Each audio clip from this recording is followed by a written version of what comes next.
السلام عليكم ورحمة الله تعالى وبركاته ولا ليغا قاليغا aad baan idin salaamay ku soo dhawaada channelkayga Queen Dunia maanta waxay idin wadaa treatmentiga oo timaha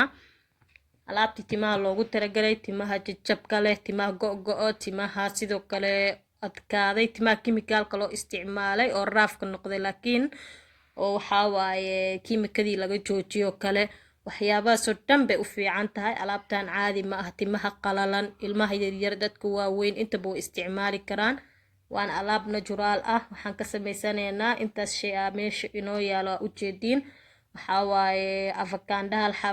hal xabo ukun ah sidoo kale waxaan haystaa laba nooc oo saliid ah labada saliid waa saliid natural ah timaha u fiican castor oil iyo waxaan haystaa olive oil labadoodaba caadi ma timaha way u fiican yihiin sidoo kale waxaan ku darsanayaa dacar ama olive vera qofka u yaqaano alaabtan caadi ma ahan insha Allah soo tijaabiyo waa ka faa'iidi doontiin wallahi waxay u fiican tahay wax badan timaha u fiican tahay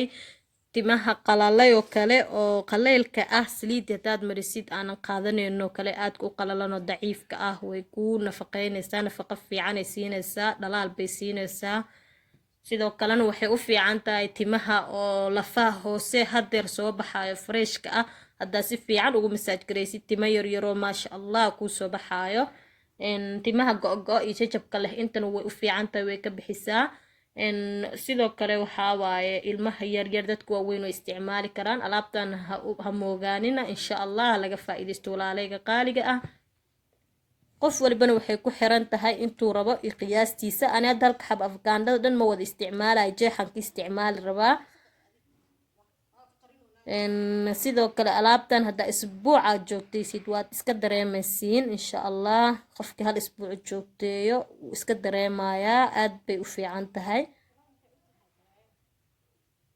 saliidahan oo kale hadeer olive oilka iyo castor oilkana timaha aad bay u bixiyaan maasha Allah waaye ayagana waa natural organic waaye hadda waxaan ku darsanayaa afkaandada jeexiya meesh ku ridanayaa waxaan ku darsanayaa ukuntayda hal xabo ah iyo saliidaas iyo dacarta waa soo jibinayaa mid kale walaalayga waxaan rabaa afkaandada inaan idin sheego mid adag ma wanaagsano mid jileecda ah saftiga ah wanaagsan xitaa qaadada isla markay ku jibinaysaa timaada marsanaysid ama ashiida rabtidoo kale waxa wanaagsan afkaandada jilicsan oo diyaarka ah laakiin tan caadiga la cunaa hadii aad cunitaan aad rabtid mid xoogoo yara dhimana fiican oo yara adag hadda waan soo jibinayaa si fiican jeexi aan rabaa ka isticmaalayaa alaabtan caadi ma ahan aad bay timaha kuugu soo bixinaysaa timaha way ku dheeraanayaan haddii oo nafaqo la'aan ay ahayd tintii qalalantaa kala nafaqay siinaysaa isbuuci 3 jeer hadaad marsatid xitaa iska dareemaysaa 2 jeer inta aad markaas time heli kartid oo awoodid ilmaha yar waqti kasta waad u marin kartaa ukunta waxa waa laakiin ma wanaagsana maalin kasta ama 3 jeer isbuucina marsatid waxa fiican hal mar camal inaad ku darsatid ukunta laakiin inta kale everyday xitaa waa marsan kartaa hadii aad waqti u helaysid timaha oo chemicalka la mariyo kale jilcisadii iyo waxyaabahaas aan marisay ama color aan marisay oo hadana ka joojiso kale timahaas oo kale aad bay daciif u noqonayaan hadana way qalalayaan dry bay noqonayaan zaid ah markaas oo kale hadii aad alaabtan u joogtaysid waxaad ka helaysaa wallahi timo qurux badan ay ku soo dhalinaysaa sida ugu dhaqsiyaha badan sidoo kalena waxay timaha siinaysaa shining ama dhalaal qurux badan ay siiyaan intan shay bes hada isku darsatid hal iyo laba ma ahaya intan shay hadeer aniga isticmaalayo hada isku darsatid waad ka faa'iideysiin taas waa idinka hubaa waxa uu kaaftoontaa xitaa timaha ina oo wax kala marmarisid software kaaga dhigayaan afkaandada aad bay timaha ugu fiican tahay olivada sidoo kale castor oilka intaba caadi ma ahan walaalayga insha Allah laga faa'iideysto timo qurux badan inay ku noqdaan hadana ay nafaqo leeyihiin oo dhalaal qurux badan ay leeyihiin tinta ku soo dhalanaysa salka hoose daa fiirisid iyo tinta kale intaba waa isku wada mid bay ku noqonayaan inaba caadi ma alaabtan waa idinka hubaa ha laga soo faa'iideysto walaalayga qaaliga ah wixii aniga ka faa'iido waxaan jeclaa inaan idinkaga faa'iideeyo insha Allah hadda waan qasayaa si fiican isku dhaxgelinaa marka si fiican isku dhaxgeliyo oo qaso waa diyaar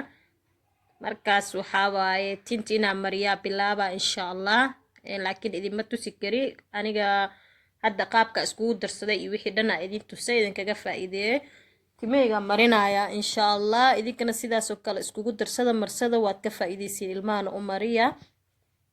aad bay jileecu noqotay hadeer oo soft ah, waa la marsan karaa waxyaabaha yaryar ay leedahay oo kale waxaasna gacanta marka oo timaha ku masaaj gareynay sidee ku baaba'ayaan. hadeer waa ii diyaar alaabtayda. waxaan kaloo rabay inaan idinkaga faa'iideeyo walaalahayga, aniga shaambuuda ah isticmaalo iyo conditionerka. ani waxaan isticmaalaa shaambadan Tresemme iyo conditionerkeeda isticmaalaa. qof walba shaamba nooc buu leeyahay, laakiin waxaa wanaagsan hal nooc inaad isticmaashid. ani midaan kaliya isticmaalaa, mid kale ma isticmaalo. haddii oo conditionerkan oo kale aan waayo waxaa ku bedeshtaa